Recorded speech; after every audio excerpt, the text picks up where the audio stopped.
This episode is brought to you by Kia's first 3-row all-electric SUV, the Kia EV9, with available all-wheel drive and seating for up to 7 adults, with a 0 to 60 speed that thrills you 1 minute and available reclining lounge seats that unwind you the next. Visit kia.com/EV9 to learn more. Ask your Kia dealer for availability. No system, no matter how advanced, can compensate for all driver error and or driving conditions. Always drive safely. Listen to the 48 Hours podcast for shocking murder cases and compelling real-life dramas from one of television's most watched true crime shows. Go behind the scenes of each episode with award-winning CBS News correspondents and producers in Postmortem, a weekly deep dive. Listen to 48 Hours wherever you get your podcasts. This is a Rogue Media Network podcast.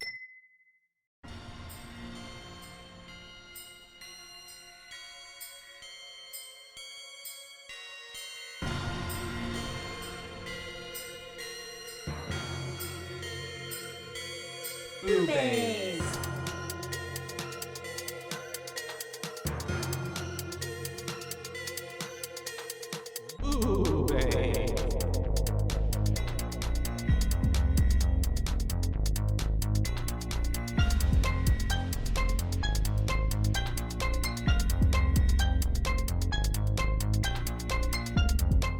Hi, Hello, and welcome to Boobies. Boobies. That's right. We're your hosts. I'm Caitlin. And I'm Joshua. And today we're here to talk to you about a new horror film that's done well. Talk to me.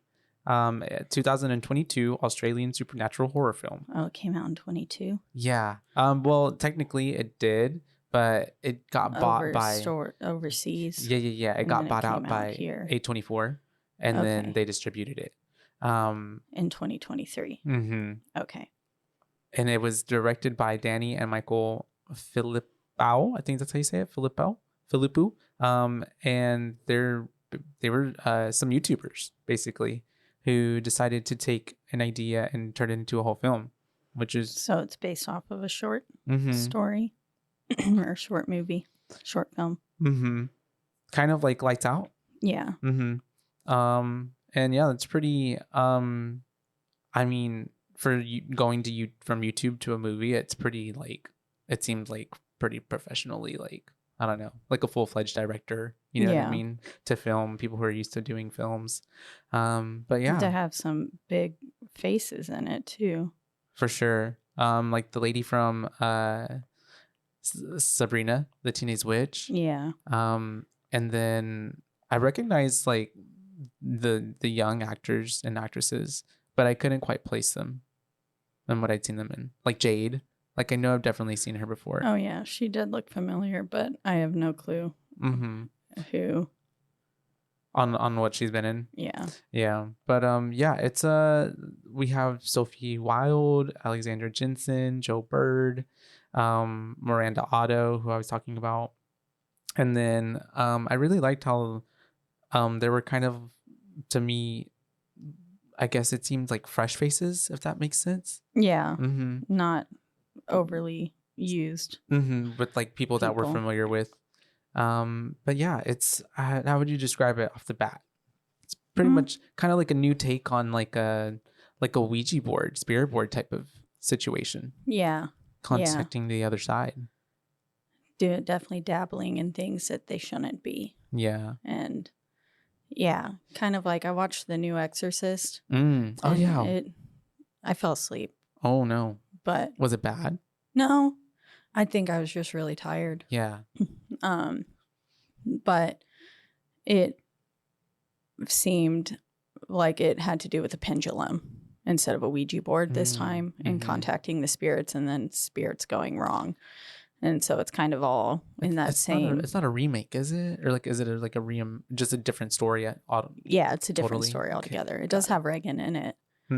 So it's like a continuation. Like it has Reagan and the mom. Yeah.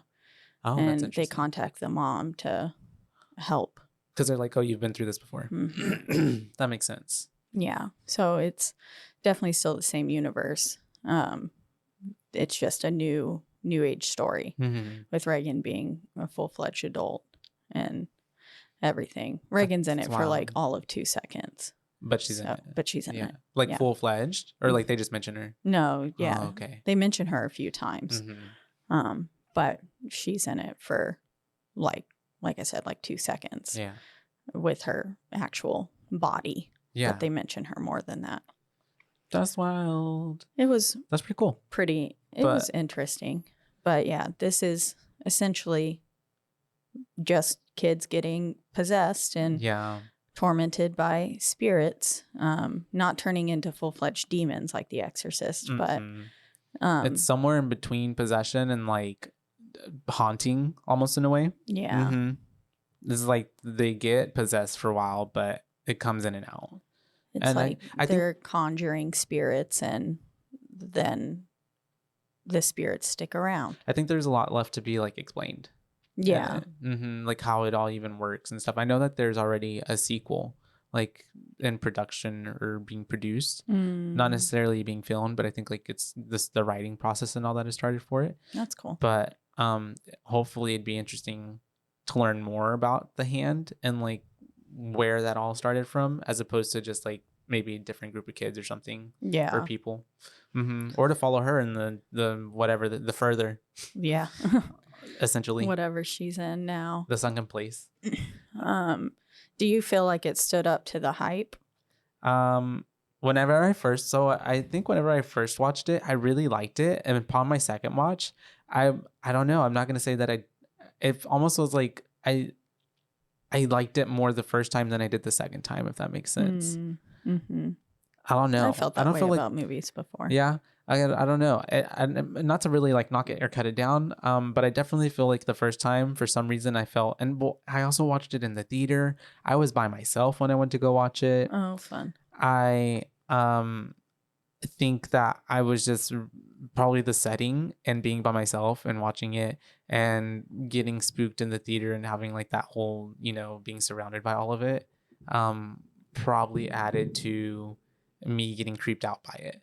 But I did, when I watched it the first time, thought like, okay, like it's a pretty valiant take and effort on like putting a spin on like, kind of the classic story of, what we were talking about. Yeah. Kids messing with things they shouldn't be messing with. Yeah.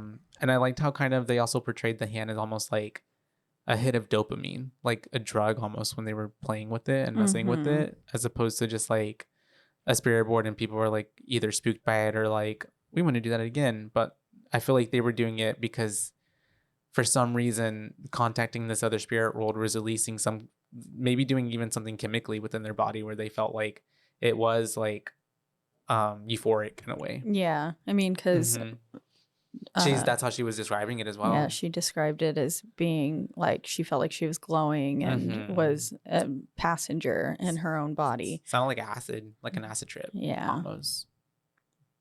That's what it felt like. But yeah, if you want to dive right into it. Yep. We start and we have basically a party going on, and we have Mr. I forgot Duckett's brother's name. Cole is looking for his brother. Looking for Duckett. Which, what kind of name is Duckett? Sounds like bucket. Yeah. Duckett. Or fuck it. Maybe his, I don't know. It's like when my phone tries to autocorrect. It sounds like, right? Fucking. To ducking. It sounds like one of those little ducks from Huey, Louie, Dewey Tells. I don't know. I feel like that's their cousin. Duckett. Cousin Duckett. Yeah. But we have him looking for his brother, of course, and then everybody's like, your brother, get him under control. He's in Jason's room or someone's room. Yeah, someone's room. And the mom, there's like a mom there at this party too. Was that a mom? She looked like a mom. She could have been a mom. She looked older. It was a birthday party. Yeah. And I mean, it was a pretty bumping party. Yeah. For starts. It looked like professionally thrown. And then she was like, I'm about to call the police if you don't get him under control, kind of thing. And yeah, then he goes and he knocks down the door, and the other guy's like, fucking, you're knocking down my mom's door. Yeah. My mom's door. My mom's. Maybe that's how they do it in Australia. Maybe they party with their kids. I don't know. Maybe. And so, yeah, he does end up breaking through that door, and Duckett's in there, and he doesn't sound that well. He's like talking to himself. Yeah, and his back's all covered in lacerations, and he looks pretty roughed up. And he ends up, Cole ends up getting him, walking him out. And as soon as he gets him to like the crowd of people, everybody brings out their phones, of course, and starts recording him. And Cole does not take lightly to it. So he's yelling at everybody, trying to get everybody to put their phone up. But before he can even like, catch his bearings or whatever, Duckett comes from behind, and you can hear him like grab a knife. You can hear the like, yeah, you hear the little shink. And just comes in, stabs his brother right in the heart, or I don't know, his lungs area. Probably killed him instantly. No, because Cole comes into play later. Oh yes, hello. That's a major part. It was his right side of his body. Trying to throw you off. So he stabbed him in the shoulder. That's right. Yeah. Yeah. But then we have, had it been the other side of his body, yeah, it probably would have nipped his heart. Yeah. Or an artery or something. That was looked like a big blade, like a kitchen knife, like full size scale, like what are those called? Not a butcher, but big cutting knife. Yeah. And then Duckett goes out into the middle of the backyard, where everyone's running around and freaking out, and just ends up unaliving himself. Stabs himself right in the face. Right, like would you say it was between the eyes, or in the eye, or something? Yeah, it was definitely in the eye. It went all the way through, right to the handle. Yeah, there's a lot of force. But yeah, and so we basically start the movie off that way, because then we get a title card. Yep, title card that looks like it's been scratched into the film screen. And it looks very similar to the writing that's upon the hand itself. Like scribbly almost. Yeah. Like or like fingernails on a chalkboard almost, or whatever. Or fingernails in a door. Yeah. Oh, yeah. Good call. That's true. Because that comes into play later. And now, a word from our sponsors.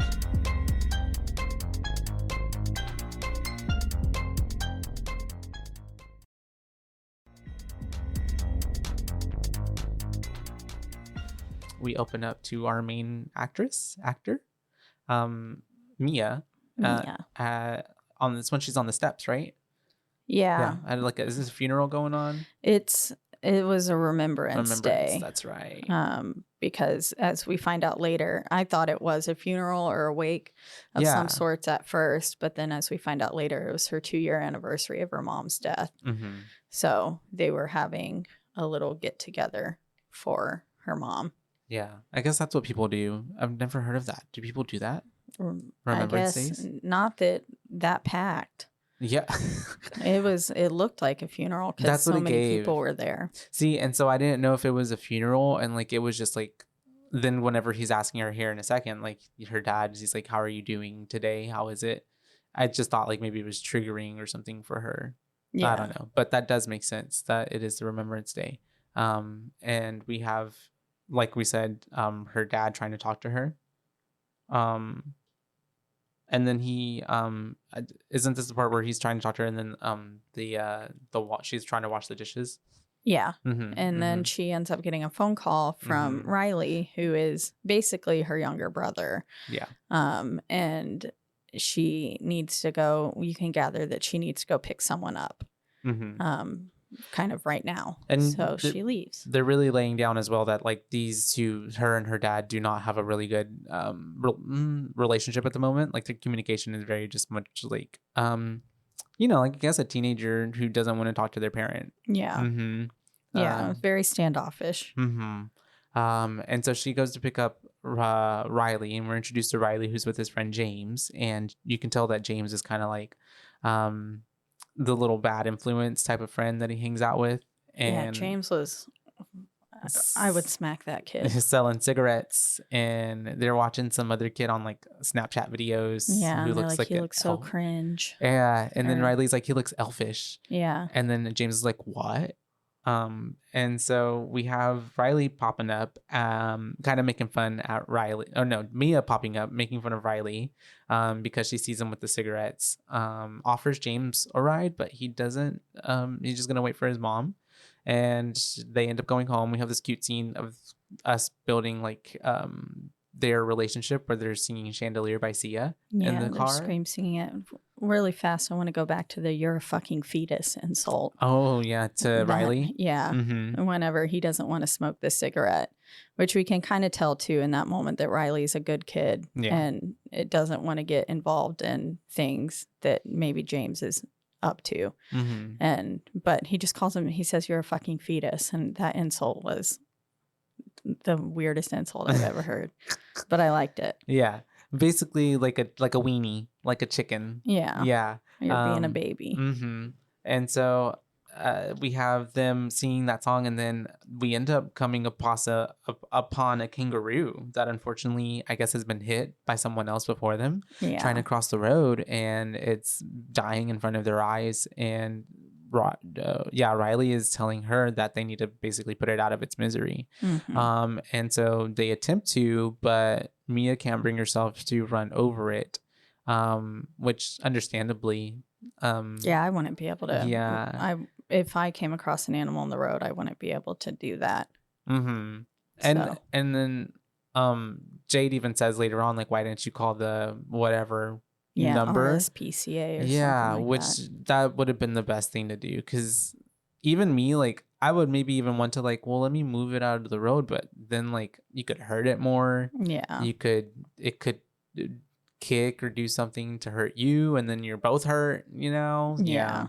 So Yeah, she should have called some sort of authority to come Mhm. take care of it. One that specializes in things like that. and But so they don't. They just drive leave off. it. Yep. Yeah, but that'll come back later. And so they get home. We meet up with Riley's sister, which is Mia's friend Jade. And they have this, like, Riley is getting onto Jade because she didn't pick him up, and then she's like, "Don't tell mom." He's like, "I'm gonna tell mom." Their mom's not there, and we have this little cute moment between well, not a cute moment, I guess. We have Riley or Mia trying to get Jade's attention, but she's on the phone, not necessarily paying attention to her, talking about her mom's Remembrance Day. And then we have her mentioning the kangaroo to Jade, and Jade's still not paying her any attention. Yeah, she's like not paying any attention at this point. And which Mia brings up. She's like, "Can you pay attention to me?" yeah, which was, I feel like, a fair, that whatever the other girl's name is, Haley, yeah. Yeah, she's like, she's so clingy. And I'm like, maybe she's a little clingy, but also if someone's right in front of you, I would rather you not be on your phone the whole time. That's pretty fucking rude. Yeah. So. And so she ends up getting Mia to pay attention to her for a little bit, but not long, because then Daniel ends up calling, right? Yeah, Daniel calls, and she's got the most god-awful ringtone. Mm-hmm. It's the Crazy Frog, isn't it? Yeah. Mm-hmm. And so she ends up talking to Daniel. We then have him being like, "Oh, is that Mia?" So she's like, "Yeah." And so she's like, "I'm going to call you back later." And that's whenever they look up on the phone and they see that Haley, right? Her Snapchat is throwing that party or whatever. Yeah. Mm-hmm. And she was basically, she wants to go. Yeah. And she's asking Jade to go. Yeah. And Jade's pretty hesitant, but Mia's like, "Please just do this for me. For my mom's Remembrance Day. Like, yeah. I need to not think about that, essentially." And so she ends up agreeing. And then I think this is whenever we have she's going to call back Daniel. So she's like, "Give me 5 minutes." And so then Riley goes to I keep calling Mia Riley. Mia goes to hang out with Riley. And she helps him with his homework, apparently. And then we have mom coming home, and mom, is kind of talking to Mia, basically saying, like, "I'm sorry that I didn't make it to your mom's Remembrance Day. I couldn't get off of work." And we can see that from this interaction that Mia and Sue are like, she's basically kind of like her second mom. She's very much let Mia like come and stay and be welcome in their home, I guess, as she's been having a hard time acclimating to the death of her mom, which I would feel would probably be hard for any young person to go through. And so she ends up it's funny to me when Riley's doing his homework and she's yelling at him to get his shit off the table. Yeah, I'm just she like, gave him 1 second. yeah, and then she yells at him again. And I'm Yeah. like, and I would have been like, oh yeah, good, you're doing your homework. Yeah. But we have that happen, and then quite immediately we have, after, I guess I'm assuming they had dinner, Jade is asking her mom like if she's going to bed, and the mom is like, oh, I know you're gonna sneak out, yada yada yada. And long story short, who do we have sneaking out? Mia, Jade, and Riley. Yeah, and they're they end up, taking Riley to the party. because he's threatening to tell her mom that she forgot to pick him up. Yeah, or at least tell him about them sneaking out. Yeah. And then she's like, well, mom basically already knows. And they end up at this party. Mhm. This is probably also, the most chill role. Miranda Otto is her name, who plays the mom. Yeah. And it's probably the most chill role because in Chilling Adventures of Sabrina, she's so uptight. Yeah. And then I recognize her from Lord of the Rings. You're so right. Yeah. And Not Arwen, but the other one. yeah, the one who the other falls love in love interest with him. Yeah. And he's like, nope, sorry, I in love am with an no elf. man. Yeah. And then she Rips kills the Witch King. Yep. I recognized her from that. I can't remember her name. And anyways, she not chill in there either.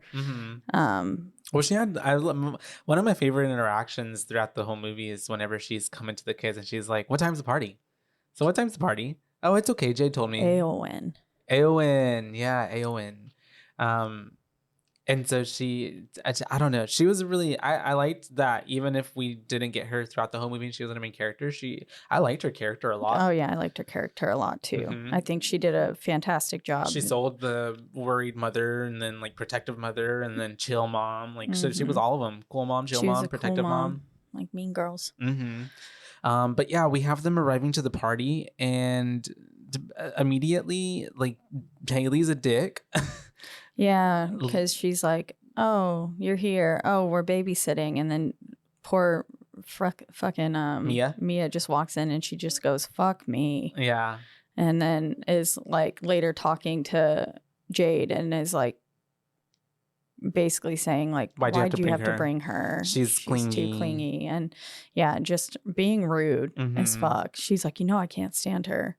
Yeah. And it's just like, okay, well, she's here now. So what are you going to do about it? And also like Haley herself, himself, themself. I don't know them. Haley. I'm just going to say them because I could not get a for sure like what we're going. What's the vibe? We're not affirming to gender. We are, which is all cool and great, but nobody ever used pronouns. They always kept saying just Haley the whole time with Haley. So, and then Joss was named Jocelyn. I feel like they did that on purpose. Like her friend, Haley's friend, was named Jocelyn, but he was a guy. Yeah. I've never met a boy named Jocelyn, but that actually kind of eats. I like that. Yeah. It's kind of cool.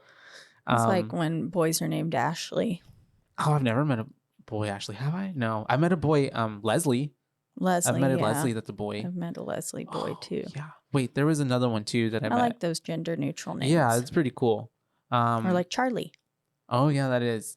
But for some reason, mine associates Charlie with boy. I guess because Charles. Yeah. But I guess Charles can also like. I want to meet a girl named Charles.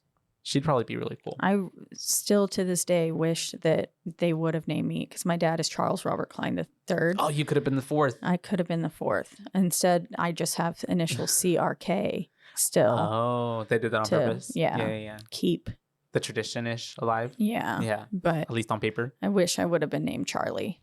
That would have been cool. Yep. He almost named me Quadrophenia, which is like a Rush album or something. Quadrophenia? Yeah. What would be your like nickname? Quaddy. Feeny. There's so many to choose from. I like Feeny. Quadrophenia. Yeah. It's that's what I mean, honestly. Thank God dads weren't in control. Quadrophenia. It's weird because I like the name trigonometry. I think that name is just so cool. For a kid? Yeah. Oh. I was just telling Robert, we were just talking about this like 2 days ago, I think. It was really funny. I don't know. Call him Trig for short. Maybe. I don't know. But there were other names too. Trig is.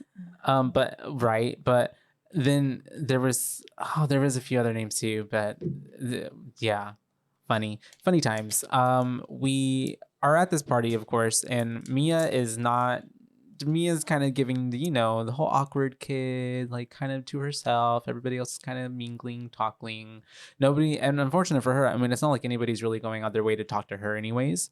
There's kind of this, I feel like probably a stigma around her. Like, oh, it's, Mia, the depressed kid whose mom died 2 years ago. Yeah, because she tried to talk to someone and then they basically were just like, we're just hanging out. Yeah. Mm-hmm. Like, don't talk to us. Mm-hmm.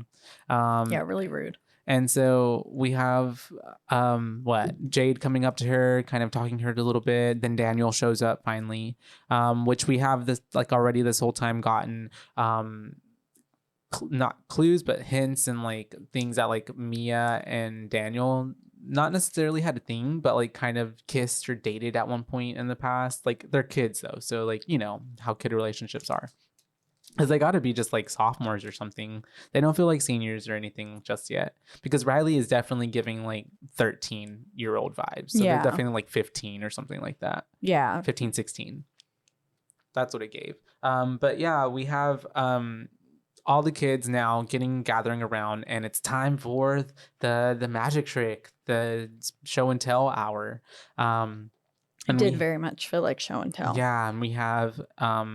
Jocelyn and Haley introducing everyone to the hand that they pull out, which basically just looks like what are those things like that people like wax figure hands or like when you make a cast of something. Yeah, there you go. Yeah.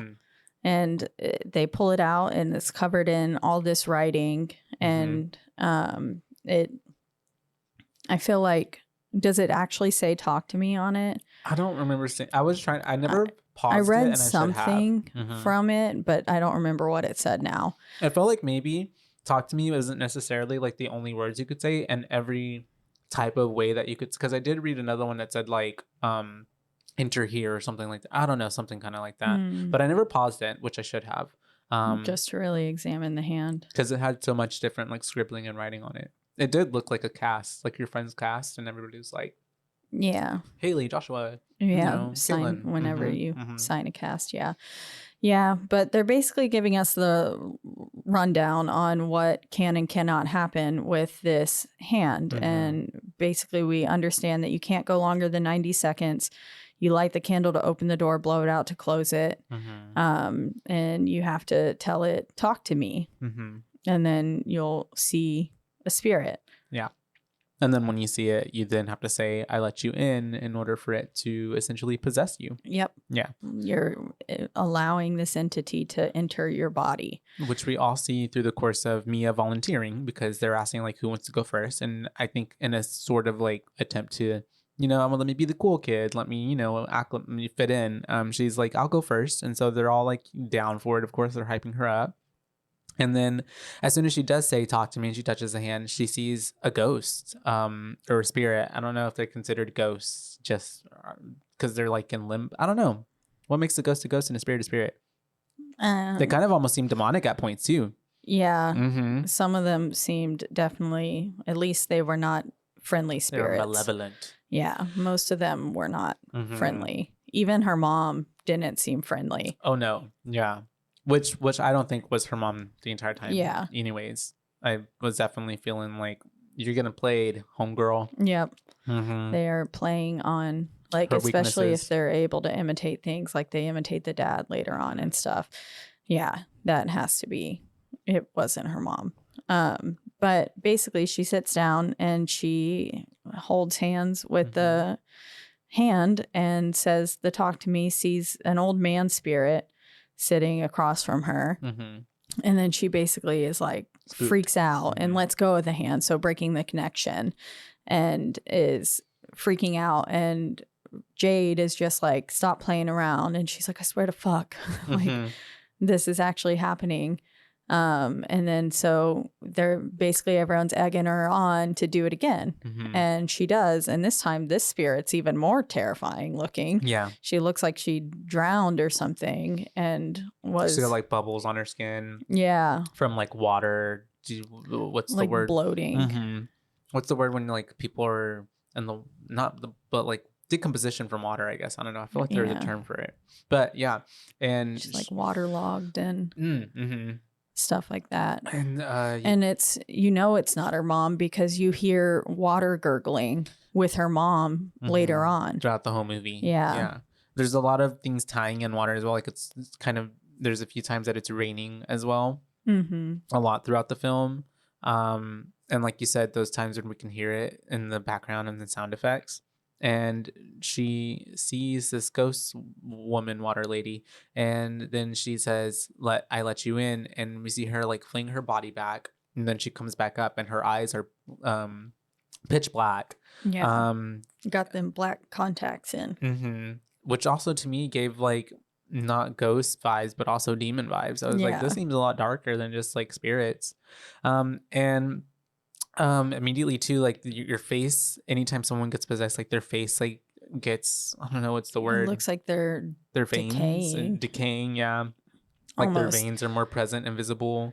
Yeah. The like around their mouth starts discoloring and their eyes and stuff. Like basically, I think it's from them being choked too. That's so true. it's like a lack of oxygen getting to them, and they're like choking out. So she's possessed, and this lady basically comes to after like maniacally laughing with everyone and starts looking at Riley air first, right? And then works her way to Riley, but is like, there he is. And then he's like, oh, he likes you. Yeah, he likes you, pretty boy. He's behind you now. Yeah, he's behind you. He'll split you. And then she says, run, run, run 1,000 times. And then they can't get it off. And then finally they are able, Joss and Haley are able to pull it off of Miss Mia. And it went over 90 seconds, which was one of the rules. Was like the first rule when we broke it. Yeah. So we know that something's bad is going to happen. And poor Riley was so freaked out. He was like crying. Oh, yeah. I would be too. I mean, that's pretty freaky, and because even like that door opened, and I love how whenever the door opened, like I love how the kids are like, you could visibly see like they all did a good job of like, oh, we're freaked out, and turned their phones to the door as well, which is good commentary on like today, because that's what everybody does is let's record it. Which I mean, honestly, please record it. I want to see it. Yeah. Like I need proof. I need to also see it as well. And so we have, as they take Mia away from the hand, and immediately though she does come back to like herself, and then they're like, how was that? And she was like, it was amazing. And so basically just like that. And they're all like, woo. And so we have now back at home, Riley, who can't sleep because he was so spooked by what happened with the hand. And so he goes to Jade, who's a fucking bitch. And which, I mean, I guess I get. I feel like siblings would probably be like that at that age. Like, no, go sleep in your own room, baby. So she shuns him away, and he leaves without closing the door. And then he goes and finds comfort with Mia, who's in the living room, I guess, on a pull-out bed. Yeah, upstairs. And they have axolotls. Yeah, it's pretty cute. That was cute. But like 3 of them. Yeah. In the tank. I wonder if they fight. They're probably docile. Probably They're cute. Too squishy. They're cute. But yeah, Riley has to sleep with Mia, and it goes up there, and she's like, doesn't she even say like, what a bitch? Yeah, she's like, oh, what a bitch. Yeah. Oh, she's a bitch. Such a bitch. Yeah. And then we have him asking, and then she's like, it's your house, bro. And so, he goes and gets next to her. But I love how immediately he was like, how'd your mom die? Yeah. Like he just like goes there, and she's like, oh, and he's like, only bits. And right before that, she's talking with him, and she's like, oh, you worried you're gonna have nightmares? And about the he hand, says, I don't get nightmares. And she goes, oh, well, I do. I have a reoccurring nightmare where I basically wake up and go through things, but then my reflection is gone. And that's when we get to asking about how was the hand. That's right. Yeah. And she says, like, that she's worried about being like nothing and stuff like that. And then he asked how the hand was, and she says, I felt like I was glowing, but I was like I could see, hear, and feel everything, but it was like I was in the passenger seat. And then Riley does just go, how'd your mom die? And then she's like, and he says, oh, only bits. I only know a little bit, probably because he was too young to let know.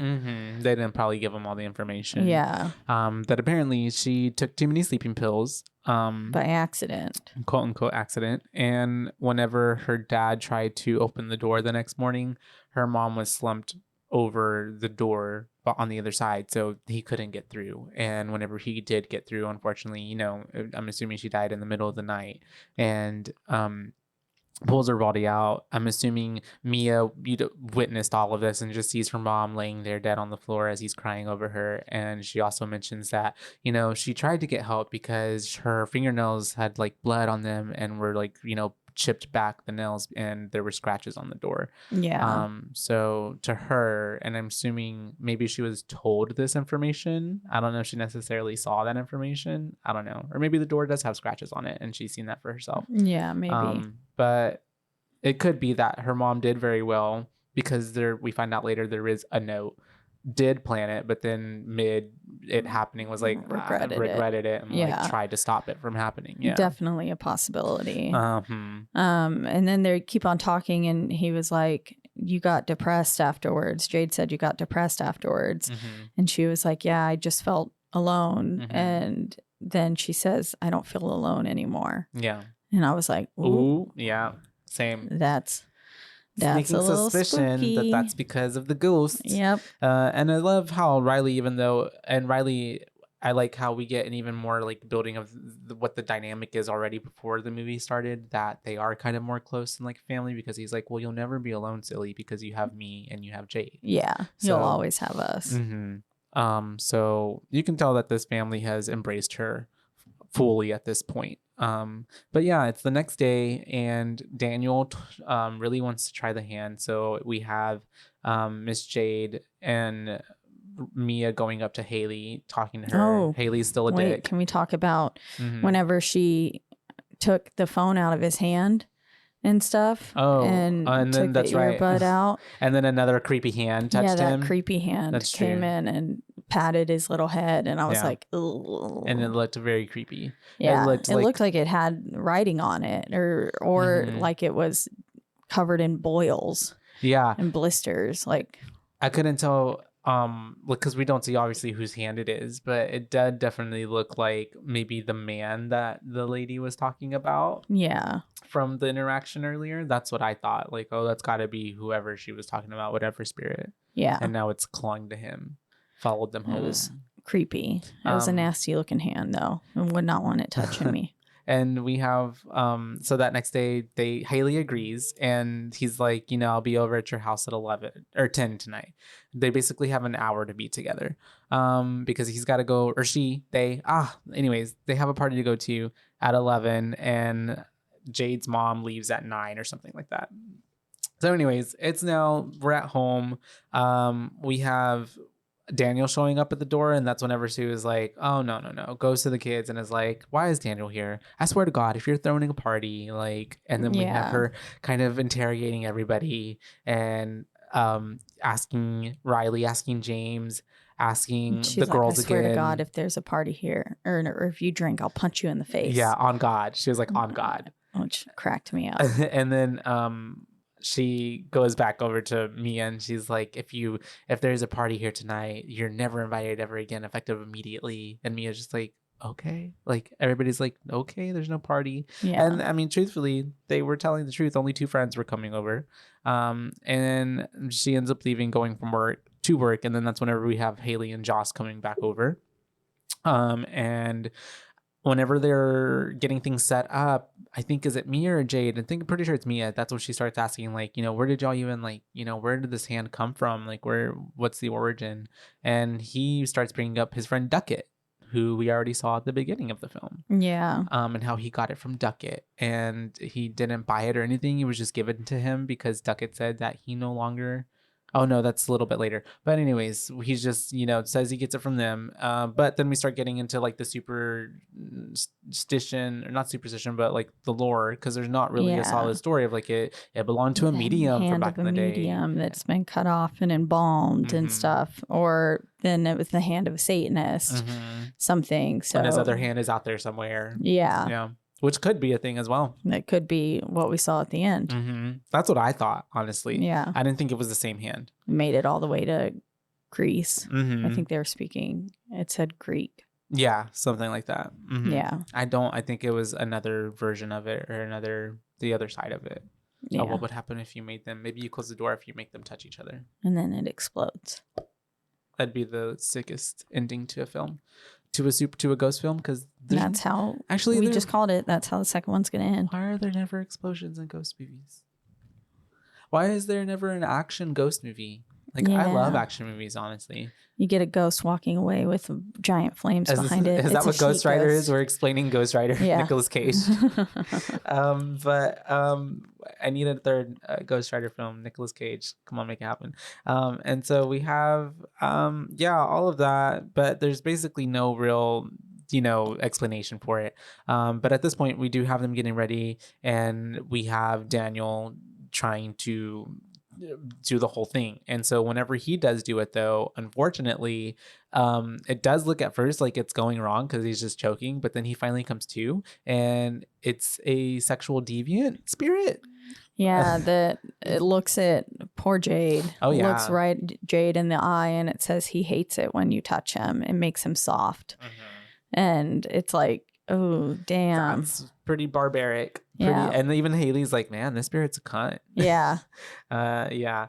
And so we have then Daniel looking at Mia and like moaning and like making these licking his lips, noises, very sexual, and touching himself, not just touching his chest and stuff, like rubbing on his chest, and then falling over, and then like humping the floor, humping the ground. Yeah. And then the dog Cookie comes to like lick him, and he's making out with the dog, and they're at this point all laughing at him and recording him, which I thought was a bit shitty. But kids will be kids, I guess. I don't know. And I would have been like, my poor dog. Yeah. I would have grabbed my dog away. I would have pulled them away. I don't know. That's like, I mean, for everybody, I feel like that was a bit like, oh, dang, maybe we should stop this. Because he's obviously, he's not doing it because he wants to do it out of his self-volition. Like, to me, it almost felt like, dang, Daniel is not giving consent right now. This feels like SA. Yeah. Like from the ghost's, perspective. But anyways, we do have them pulling him apart from the hand, and of course he's embarrassed, and he's just like, untie me, and runs off because nobody wants to delete the footage. And then immediately we have nobody caring, and Mia just being like, okay, my turn, get the perv dog out, and let's go. Get your thought dog out, and let's go. And no cameras, even she says. What's her name? Jade even stays in there. She doesn't even run after him to like check up on him. Yeah. She just stays in there. She's like, okay. And probably her feelings were hurt. Probably. And then we have a montage basically of them all partaking in the hand. And then the poor dog outside just whimpering, being like, and let me back in. Yeah. And right. And then at this, they should let the dog touch the hand. And then throughout this whole montage, this is where we get that kind of like, it seems like the touching dog the starts hand. Talking, and it's like dog demons. Can you imagine a dog ghost? There's probably so many dog ghosts out there. Oh yeah. Yeah. I literally, just yesterday I was driving and I saw a doggy on the side of like the sidewalk, and I thought like maybe it was, is it laying, is it sleeping? And then I came up to a stop sign and I was close to it, and it was just like down over there, and I was just like whistling to it, and it was not responding. Poor thing was dead. Yeah. Oh god. Yeah. It was like so a little pit something. It was cute. Poor thing. It looked and it's probably like a 2 or 3 year old doggy.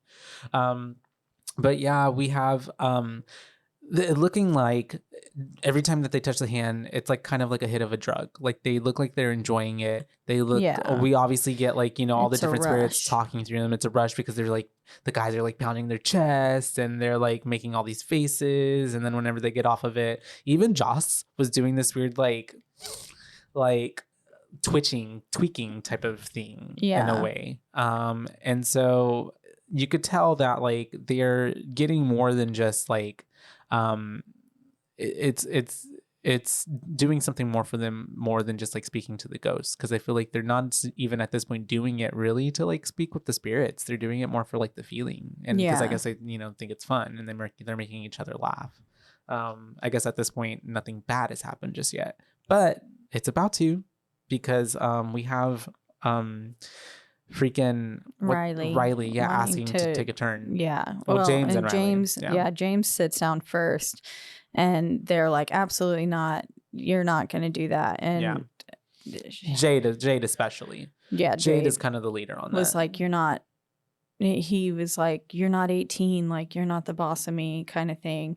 And she was like, you're not 15. Yeah. So get out. Yeah, you Get can't out. do this. And I mean, rightfully so. She's just being like a good older sister trying to protect him, because obviously even her, she just kind of like at the beginning was like, we shouldn't, I don't want to do that, don't do that. But Did she even do it? I honestly, I don't even think I saw she her. did. No, she never did. I think she's just a bystander in this. And it was like, no, she's the only logical one. Yeah. Who's like, no, thank you. I don't want to get possessed by a ghost. Yeah. I'd like to be in control of my body. Yeah. Which this could all also be like metaphors for drug use. Right? Yeah. It's just literally your friends making you do heroin. And she's just like, nah, I'm good. I'll be fine without the trip. I'll watch. And so anyways, we do have all of that happening. And then Riley is like, I want to turn.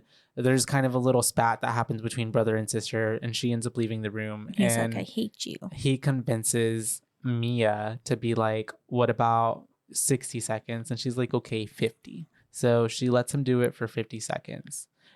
Which we have him touch the hand, and he's like, whoa, and they're like, just okay, just say let you in, or I let you in, which he does, and it takes effect, and immediately we're like, oh crap, because this is not just any regular spirit, this is Mia's mom, because it starts directly referencing her and calls her a nickname that only I guess she would know or be called by from her mom. And I could tell. Could you tell right from the moment he panicked and glanced at Mia? I was like, "That's her he mom." knows, he recognizes. Yeah, Mm-hmm. I was like, "This is going to be her mom," and it is. It was. Yep. Yeah, and she's basically saying, like, it was an accident. I would have never intentionally meant to leave you. Yeah, and then she's saying like, I'm so proud of you, and I love you, and I never meant to hurt you. I never meant to hurt the both of you, kind of thing, and she basically stops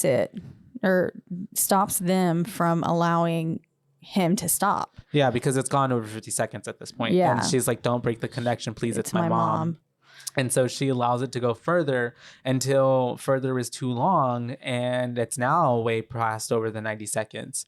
Yeah, and it's been like 2 minutes, they said later on. And we have poor Riley, like, the mom is still talking through him, but at this point it even sounds like that water spirit like now choking on water, because she's like, I got, and then just gurgling, and he just slams his head on the table in front of him, and then continues and the blood to do it, immediately pouring gets down on the table, on and his then he face. starts pulling out his eyeball.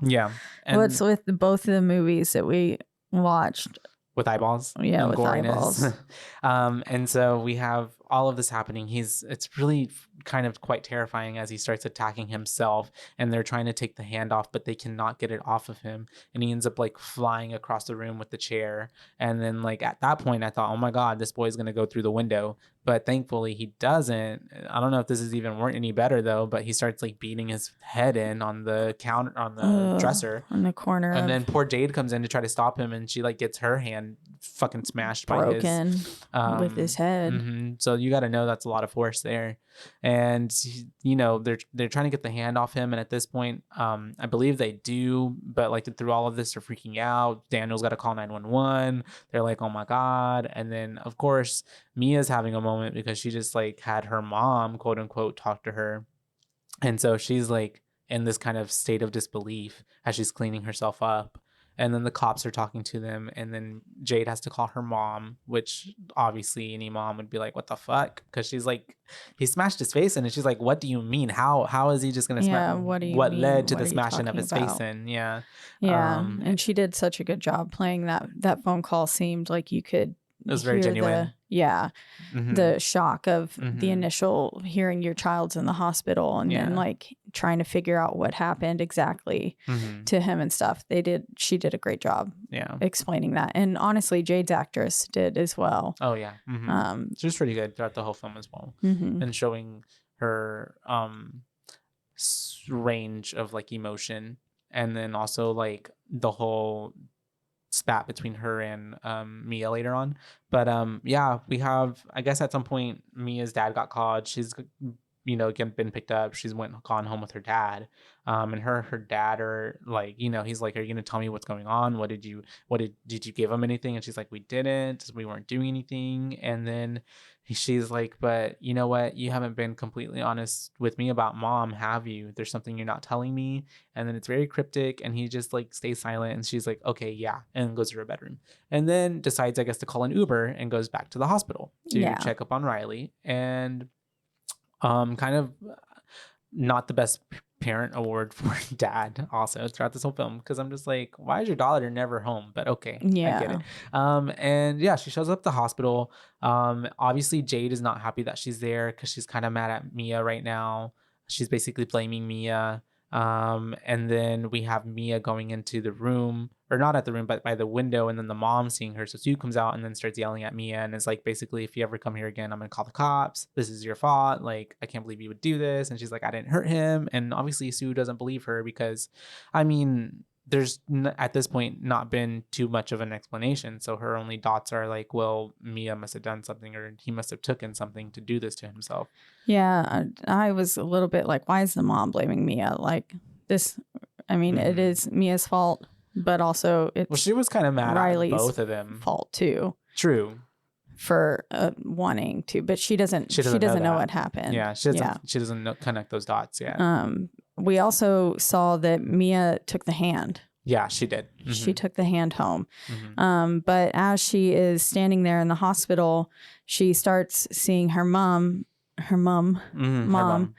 again. She's seeing her everywhere. She saw her at the house whenever she going washing herself off, right? Yeah, after she got done doing that and talking with the police, she sees her mom through the glass door, kind of standing there. And of course, it's like a beveled glass, so you can't actually see her, but you can tell it's her mom's silhouette. And then she sees her mom in the reflection in the window of one of the not offices, but little rooms, a hospital room. And she then follows this spirit and goes and follows it into a bathroom. And in this bathroom, we start hearing the door slam shut. And basically kind of reenacting the moment that her dad couldn't open up the bedroom door. Yeah. Essentially, but with Mia. The door slams shut. And then she is trying to get inside the door, because she starts hearing this scratching on it. And stuff too. And so she's like trying to open the door, because she realizes it's her mom, and is like, mom, and trying to get in, and then finally gets in, and there's of course no one there on the other side, which was really kind of spooky. Yeah. And then at this point, that's whenever we have her getting spooked and going out of the bathroom, and then she runs into Daniel, who sees her like all totally freaked out. And so like she runs away from him and into the stairway, and he's like, hey, like, are you okay? Like, what's going on? And she doesn't really say anything, but then we cut to them in the vehicle, and he's giving her a ride home, and he's explaining to her how, like, he told his parents that he was at a cousin's house, and because he's over the age of 18, the police did not call his parents to let them know what had happened. So he can't go home, or else they'll know something that is up. So she suggests that he go and stay with her at her place. Yeah. And there's a whole bunch of weird sexual tension between them, the whole time, especially once they get into her house. And you can see the little carved Daniel plus Mia inside a Forever, heart. yeah. Yeah. It gives that there was definitely probably more than just a kiss or like them holding hands, like what Jade said. Yeah. That's probably what they told her because they didn't want Jade to know the truth. Like maybe there was something a little deeper or something. Yeah. Just to like spare her feelings or something. And so then we have them having that moment together, and they start like putting their hands together, which then I'm like, oh boy, this is getting very, y'all are getting way too close. Yeah. Like y'all are about to cross some lines if y'all do not stop, which I think they both are kind of like aware of, and then they both have to pull away and be like, okay, it's time to go to bed. Like, Yeah, because well, I felt like Mia didn't want to pull away. oh no, yeah, it's felt definitely like- more Daniel. Yeah, Mhm. because then she had mentioned how she could feel his heartbeat through his fingertips. The only time they ever held hands, Mhm. and Mm-hmm. then sorry, that distracted me. It's okay. Whenever they held hands, she could feel his fingerprints, not through his heartbeat through his fingertips. Mhm. And then I feel like his heart was racing again whenever they were touching hands, and she could feel it again. Yeah. And I think because he is sexually attracted to her and Mhm. not Oh, Jade. and not Jade. Yeah. Yeah, just like the ghost said, Mhm. because the ghost was making the moaning sounds and stuff at Jade. Jade. Yeah. And it feels like he's definitely like restricting himself to, I don't know, whatever hangups he has or whatever is going on. You know, he's a good Christian boy, as whatever Jade said Mhm. at the beginning. But he ends up, you know, pulling away. They end up going to bed. And that's whenever we have Miss Mia end up falling asleep eventually after watching like Snapchat videos, right? Yeah, Snapchat memories going through with like her mom and stuff like that. And as she's going to sleep, she like inches closer to Daniel, trying to touch him while sleeping. They're sleeping like opposite of one another. Yeah, foot to head. And she like, puts her forearm against his calf and then touches his forearm with her feet and stuff like that, and gets as close to him as like physically possible without waking him up. And she then wakes up in a dream and is kissing Daniel in this dream. And Smoochy dream. Yep. And then they're like kind of getting into it. Unfortunately, not just a wet dream, because she's hearing like the whole, again, which kind of plays throughout the movie, a reenactment of her dad like pulling her mom out of the bedroom when she was found after her suicide, unalived self. And we have basically all this happening, and then we have her coming to, and her hands then turned into being bloodied with wood under her fingers, which I feel like is I don't know, kind of maybe she feels guilty or something like that, and it's come into haunt her. Yeah. Because then she wakes up from this dream state, which we think she's waking up from a dream state, and she sees this weird ass old white lady in the corner. Yeah, she hears humming, and at first you don't see her, but then it kind of eventually settles. The camera settles on the corner of the room, and then you can tell that something's in the corner, but it's playing the tricks on your eyes. Like the movie's just dark enough to where it's like, is that a weird pile of clothes that looks like a human, or is it just a weird pile of clothes? And then it moves. Yeah, and you're like, oh no, fuck, that's a human. And it comes closer to her, looking at her all oddly and weirdly. And then it ends up doing this like weird dash all the way up to Daniel's feet, and starts like her eyes go back into them, rolls into her head, and starts sucking on Daniel's feet. Yeah, just starts going ham and putting like past the knuckle. Oh yeah, into her mouth. Mia's freaking out, really going for it, and she's trying to wake up Daniel. And then she like finally, Daniel wakes up, but when he looks down at his feet, it is not a ghost lady. It is Mia who is sucking his feet, with her eyes rolled back into her head, and she looks like possessed. Yeah, I would have, if I was Daniel in that moment. I mean, of course, he's just woken up from sleep, so he's probably really groggy, but I would have been like, what the fuck? You look possessed. But it was dark in the room. Yeah. So I don't know if he necessarily could have seen that. Her eyes looked gigantic, though. And they were really white. I feel like what he woke up to was just like, oh no, why the fuck is Mia sucking my toes? No, I agree. And then, especially after maybe like the weird sexual tension energy earlier, But yeah, I agree with you though. Obviously, you know, she wasn't herself. And I think like a better person who knows someone else would have been like, I know that's not you. Like, Yeah. what's going on? But because he ends up being like, you know, like fuck off. Like, I'm just gonna go and I'm gonna leave. And she's like trying to get him to stop. And he's like, no, I'm leaving. This is crazy. You're crazy. Which also I'm like, how did the dad not wake up? But okay. Yeah, I was like, how would the dad not know that there's a Boy in the house too? Yeah. But she ends up like freaking out a little bit and then like she's in her room and she's like slaps herself. And then after slapping herself, she's like, okay, you know what? Time to pull out the hand. And lights the candle on her own and starts having conversations with her mom. Yeah. She doesn't invite her in, but she says at least the talk to me. Yeah. And it's her mom sitting across from her, and her mom's like saying, you know, like, no, I didn't do it on purpose. I love you and I would never ever want to leave you. Yeah. And that Riley needs help. Yeah. And then she says, Mia, Riley needs help. And then you see them going and cuddling into bed together with the ghost just cradling Mia as they sleep, which was like, ugh, that's not your mom. Also, her face still looked so creepy. Yeah. And you can see throughout the movie visibly, like her face every time we do see her is getting worse and worse. Like reverting back to maybe the other ghost that we think that it is. Yeah. And so it's now the next day and we have, or I don't know, it could be even just right now, same time, but we have Sue and Jade bathing Riley, and Sue gets this call from their father, so she goes to take the call, and whenever we have Riley left alone with Jade, she's trying to talk to him, get him to come back too, which he does for like a little bit, but whenever he does, he ends up biting her in the hand. And I love how she like throws him off the chair. Yeah. Because of course, I mean, he's biting her. But, yeah, it was a knee-jerk reaction. Yeah, but he goes off and then he starts like banging his head into the back of the ceramic tile on the wall. And shattering the tile. Oh, yeah. Which was like, damn, he's hitting it really hard. And that's whenever she's screaming for help. The nurse comes in. They don't know what's going on with him. So it just kind of seems like a... And it's so creepy the way he starts lapping up the blood. He's like a cat or something. It's just like...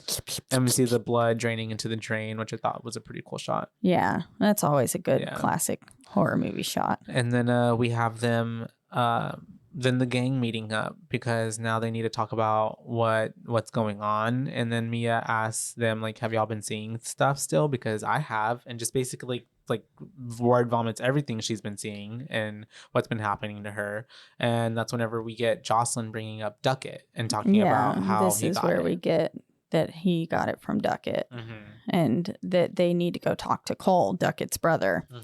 And so they're going to talk to Cole. They kind of ambush him at a bus station. Honestly. And he's like, what the fuck? And then he doesn't give them any information really. And then they have to go onto the bus. Lord knows where they're even going. And then they just follow him and have a conversation with him and basically explaining like the details of the situation to, I guess, reach his humanity. And then he's basically just like, though, like, you let a kid do it? Are you stupid? Like, y'all were stupid enough to do it yourselves, but a kid? And to let him go for 2 minutes? Like, yeah. No. And what have y'all done? He's basically just like, y'all are stupid. Y'all are fucked. There's nothing. He has no information for them. He's just like, sorry. Like, my brother's dead. I have no clue. Yeah.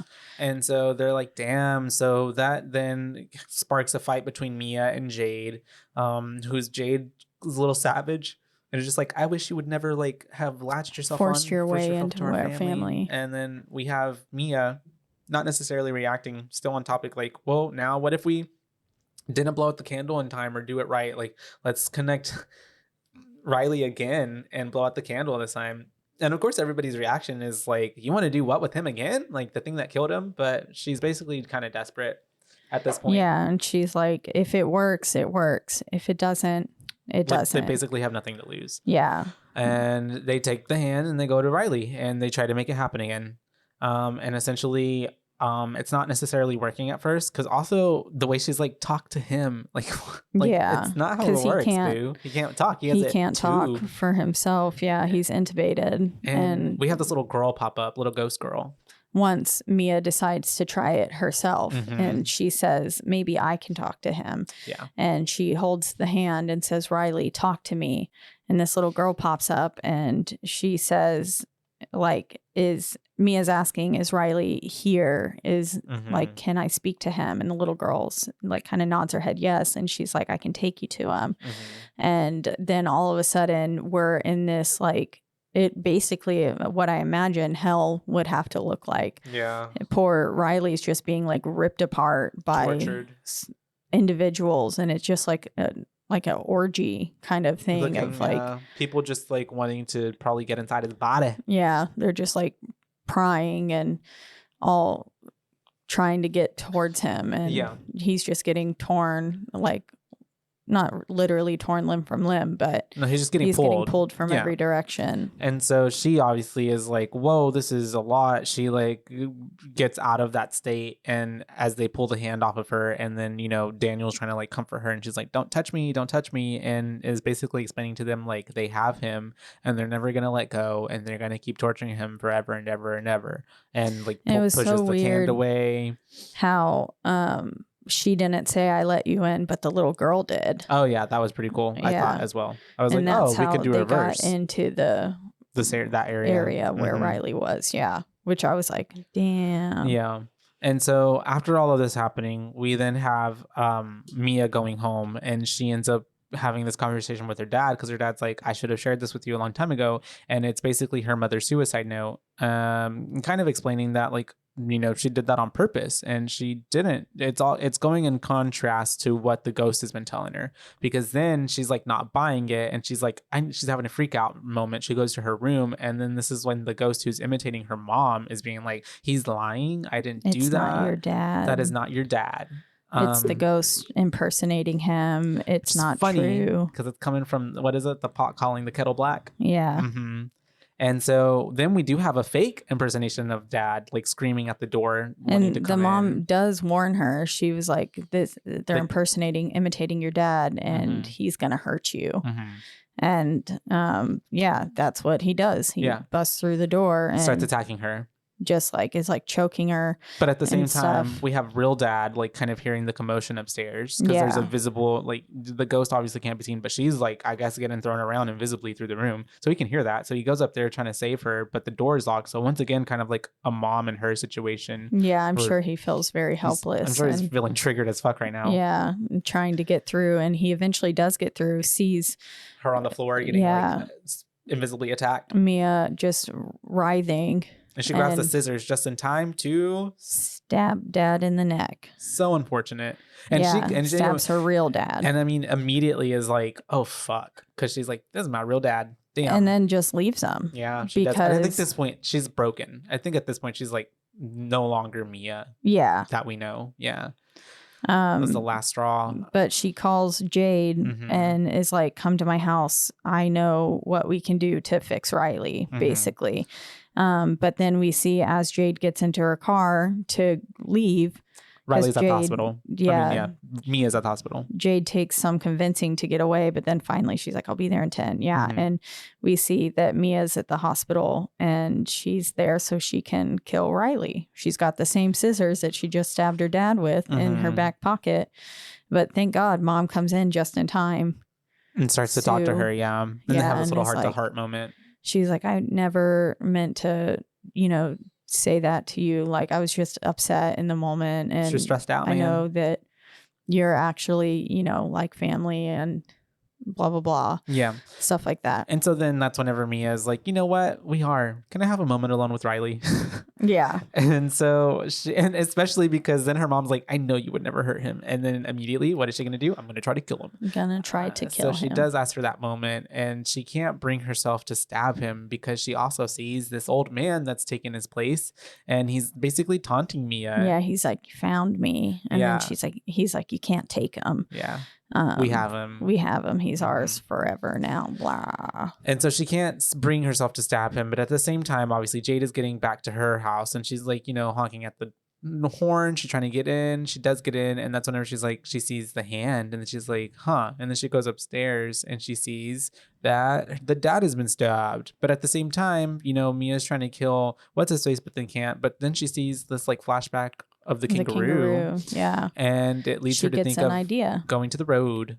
And so to put Riley out of his misery, because Riley is just like this little baby kangaroo now at that point.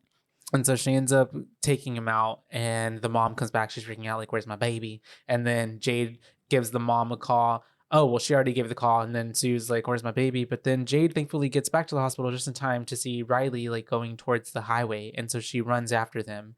And we have this whole moment with between Riley being in the wheelchair and Mia holding him. And she's kind of having this contemplative moment of like wanting to push him into oncoming traffic. Yeah. Thankfully, though, I'm pretty sure that as she's coming to, notice that the spirit behind her, who is still portraying her mom, is like, we're gonna take care of him. Like, it's okay. This is the right thing to do. He'll be ours forever. I feel like at that moment, that's when she realized, like, oh shit, I don't think this is the right thing to do. And she lets go. This is what I think, because it kind of can be left up to your interpretation, because it could also be like Jade could have came up and like pushed her and saved. I kind of feel like Jade pushed her. Jade pushed her. Mm-hmm. She ends up going into the traffic as opposed to Riley, who's still safe on the side of the road with Jade in her arms. And then we kind of have Mia waking up, and it's kind of like this time moving fast forwarding ghost world that she's in, I guess. Yeah. And sort of out of body experience. She gets into the hospital and she's seeing flashes of everything. Like, we're seeing Riley get better and his face look normal again. And we're seeing her dad leaving the hospital and walking out. And we're seeing Riley and them leave the hospital as well. And the lights are all turning off. And she's running. And she had that. She runs to a mirror, right? And then there's no reflection, just like her nightmare. We realize it's a reflection, like when the doctor passes by, but she's not in it. And then her fingers are all just like mangled, too, which was really gross looking. Yeah. And then it goes like you're right, all those lights turn off and it goes pitch black, and that's whenever we see runs to her dad. Her dad chasing her dad down to the elevator. And but then that's when we see a table with a hand outstretched. And she goes and grabs this hand right when it says, talk to me. And she's now one of the spirits on the other side of the hand. And then she's there, and these people are obviously not English speaking, and they're talking a different language, and then he's like, I let you in. And she's like, and then that's the end of the movie. Yep. A pretty good way to end it. Yeah. In my opinion. Full circle. Yeah. She's now a part of it, which is what they said. And then I guess we even earlier, Cole, Duckett's brother, did mention that, like, you know, eventually, like, if you stop messing with it, they let you, they get weaker with time. They get weaker and they let you go. So we can, I guess, explain that's what happened with Riley is, you know, but they were really playing and toying with her to get her to kill him. So that way they could keep his soul forever. Exactly. Which is pretty wild. There was a lot going on in the movie. Yeah. Whenever I first watched it, I was really like, oh wow, this is pretty cool. It's a different take or newer like version of like a spirit board movie.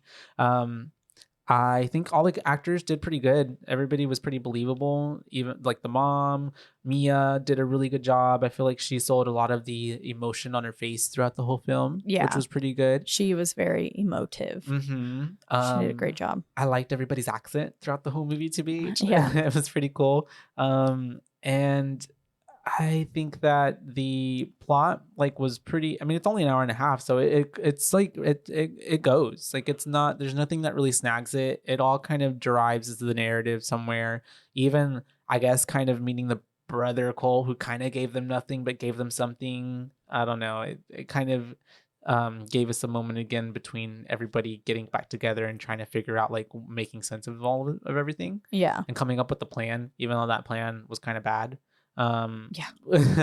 But overall, I think I would give this movie about 4 boos out of 5. 4. Yeah, I think it was pretty solid. I think it was above average than like a mid movie. Oh yeah. But I definitely do feel like there were some things that maybe could have been better flexed out, if that makes sense. But overall, it was still really good.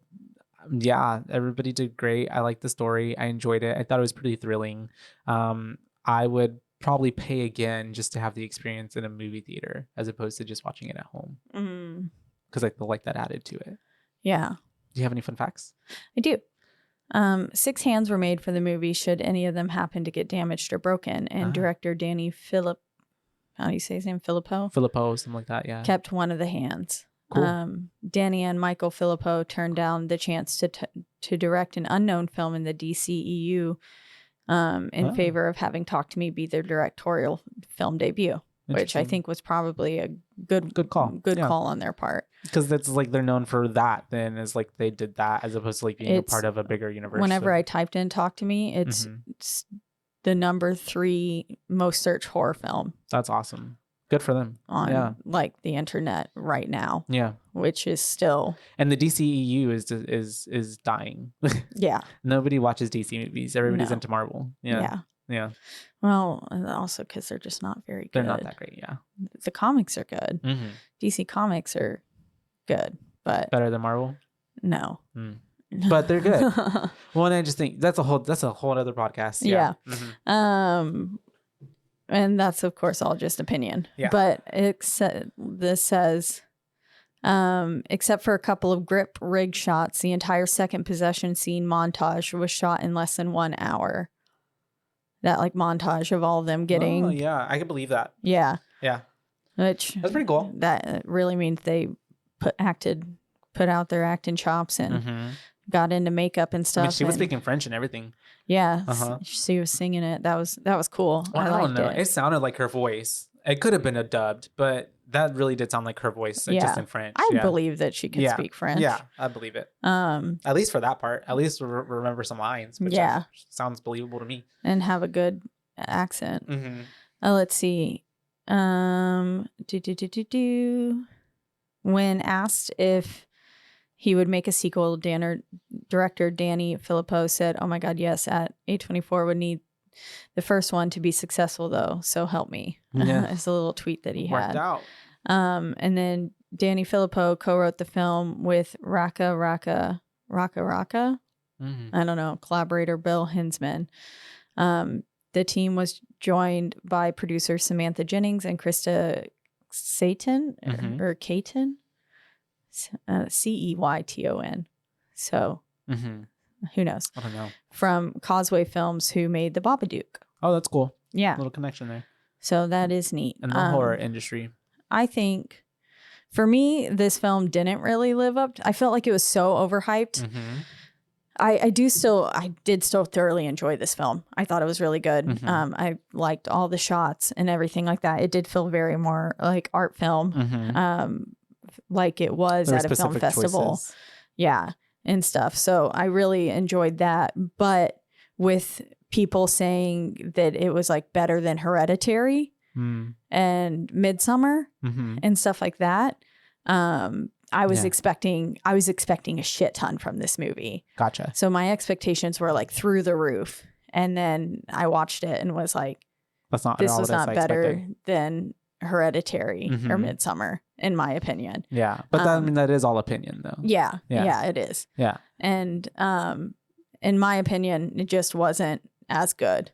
I do still think it was a fantastic film though, and I would recommend this film to anyone, and I'd watch it again easily. I'd love to watch it again just to pick at it again. Yeah, and not be taking notes and stuff through it. Yeah. And not having to pause it and just being able to enjoy it.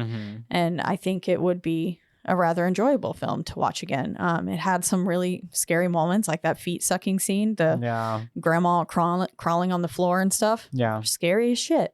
Was not a fan. Yeah. I mean, I was a fan, but I was not. If that was happening to me in real life, I would be shitting my pants. Yeah.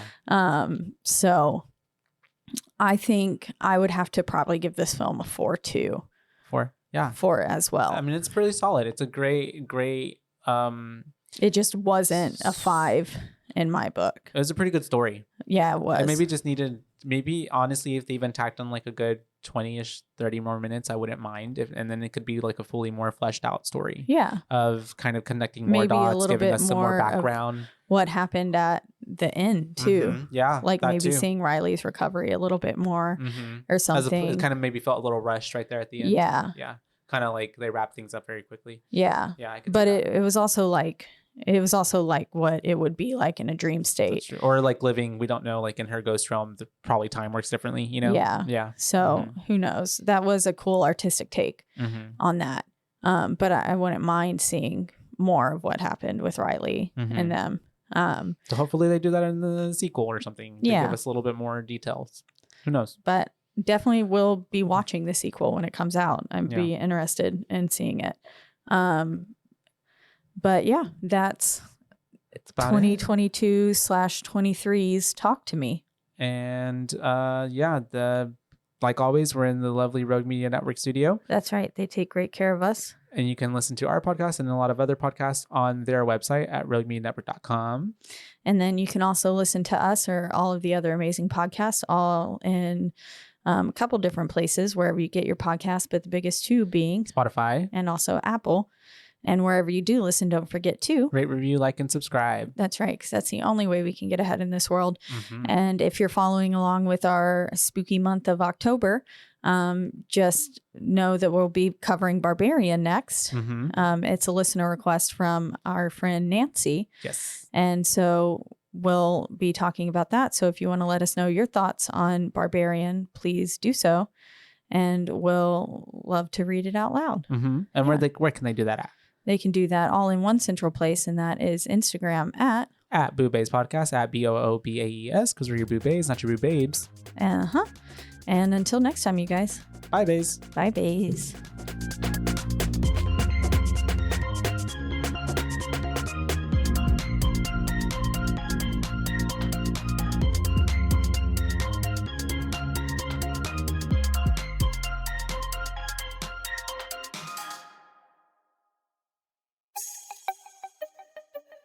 This has been a Rogue Media podcast.